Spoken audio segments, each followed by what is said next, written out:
টাকা ফেরত না পেয়ে মুর্শিদাবাদের আয়েশবাগ সমবায় কৃষি উন্নয়ন সমিতি লিমিটেডের সামনে বিক্ষোভ প্রদর্শন করলেন গ্রাহকরা। আজ টাকা ফেরত দেওয়ার কথা থাকলেও তা দেয়নি ব্যাংক কর্তৃপক্ষ। গ্রাহকদের দাবি তাদের টাকা পুনরায় তাদের ফিরিয়ে দেওয়া হোক। 1 বছর ধরে নিজেদের জমানো টাকা ফেরত না পেয়ে বিক্ষোভ দেখালো গ্রাহকরা। মুর্শিদাবাদের আয়েশবাগ সমবায় কৃষি উন্নয়ন সমিতি লিমিটেডের বিক্ষোভ প্রদর্শন করলো গ্রাহকরা। গ্রাহকদের অভিযোগ, ব্যাংক কর্তৃপক্ষ তাদের জমানো টাকা ফেরত দিচ্ছে না। আজ টাকা ফেরত দেওয়ার কথা থাকলেও তা দেয়নি। গ্রাহকদের দাবি তাদের টাকা পুনরায় তাদের ফিরিয়ে দেওয়া হোক।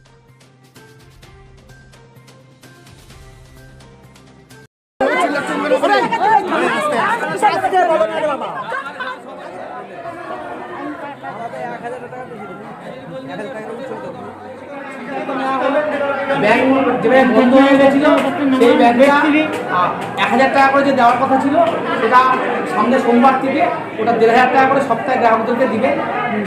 31 জানুয়ারির পরে 1 ফেব্রুয়ারি থেকে যাদের সেভিংসে টাকা আছে তাদের যাদের ম্যাচুরিটি বা সেভিংসে টাকা আছে তাদের গচ্ছিত টাকা 10% করে সপ্তাহে তাদেরকে দেওয়া হবে।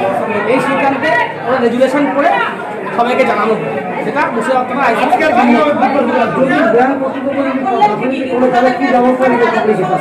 পাবলিক হিসেবে আমরা বলছি, ব্যাংক কর্তৃপক্ষ যদি এটা গাফিলতি করে, আগামী দিনে যেভাবে ব্যাংক গাফিলতি করে এসেছে আমাদের সঙ্গে, সেইভাবে যদি ব্যাংক গাফিলতি করে তাহলে আগামী দিনে আমরা ব্যাংকের জায়গা এখন যেগুলো আছে বা সম্পত্তি আছে সেগুলো যত গ্রাহক আছে সবাই মিলে তাদের জায়গা আমরা মানে নিজেরা ক্লোজ করে নিজেদের দখল করে নেব।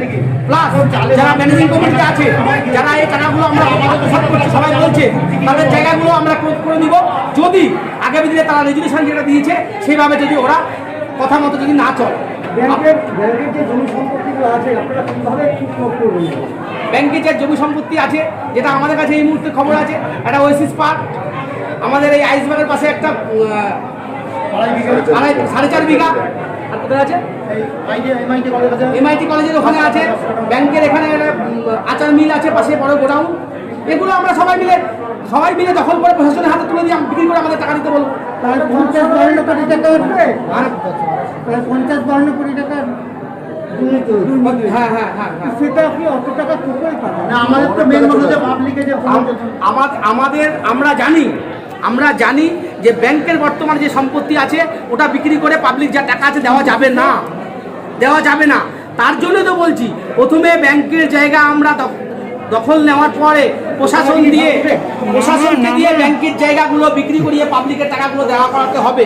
তারপর যারা এই ম্যানেজিং কমিটিতে আছে, যারা এই টাকা আত্মসাৎ করেছে তাদের সম্পত্তিগুলোকে বিক্রি করে পাবলিকের টাকা দিতে হবে। যেখান থেকে কে দিবে আমরা দেখে লাভ নেই। আমার নাম সাধন সিং।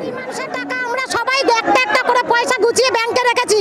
এখন সেই ফেব্রুয়ারি মাস থেকে লকডাউন হয়েছে, যেদিন থেকে আজ না কাল না পরশু করে আমাদের টাকা দিব করে টাকা দিচ্ছে না।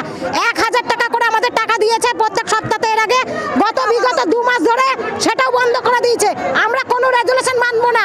কে টাকা নিয়েছে, কে লোন শোধ করেছে না করেছে আমরা কোনো কিছু জানি না। আমাদের টাকা চাই, আমরা টাকা না নিয়ে আমরা এখান থেকে নড়বো না। কত টাকা আছে আপনার? আমার 40,000 টাকা আছে। আমার 40,000 টাকা গরিব না, আমি 1 টাকা পাইনি 40,000 টাকা। কতদিন ধরে পাচ্ছি না, 1 বছর ধরে পাচ্ছি না আমি টাকা।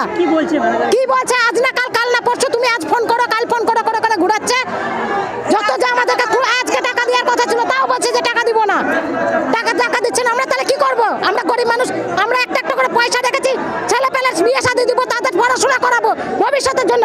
ম্যানেজারের পকেট গরম করার জন্য আমরা টাকা রাখিনি। আমার নাম থেকে আমাদেরকে টাকা দিচ্ছেন, আমার ব্যাংকে টাকা আছে 1,01,000 টাকা মতন আছে। যখনই আসছে কিছুদিন আগে 1000 টাকা করে দিয়েছিল। আমাদের 1000 টাকায় কী হবে? ছেলে মেয়ের পড়াশোনা হবে না কি হবে? আমরা যখনই টাকা বেশি তুলতে আসছে টাকা দিচ্ছে না। মাসখানিক 1000 করে দিয়েছে, তারপরে পুরো টাকাই দিচ্ছে না, বলছে নাকি টাকা আমাদের কাছে নেই। তা টাকাটা গেল কোথায়? না ওরা নিজেই খেয়ে নিয়েছে, সেটা ওরা নিজে বলছে না। অথচ আজকে টাকা দেওয়ার কথা ছিল আমাদের, যে প্রথম 1 তারিখে টাকা দেবো সেটাও দিচ্ছে না। এখন নাকি বলতে চাইছে আমরা আস্তে সুস্থে দেবো। আমরা কোনো কথা শুনবো না। 1,01,000 টাকা আছে, 1 লক্ষ। প্রথম দিনে আপনাকে নিরাশ করে দিল। প্রথম দিনে নিরাশ করলো, আজকে আমাদেরকে দেওয়ার কথা আছে, তাহলে এই ডেটটা দিল কেন?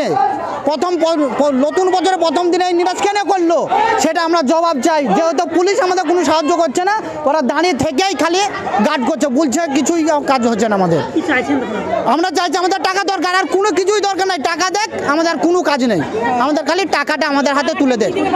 আমার 1,01,01,000 টাকা আছে আমার কাছে। হ্যাঁ, আমার নাম হাফিজুল শেখ।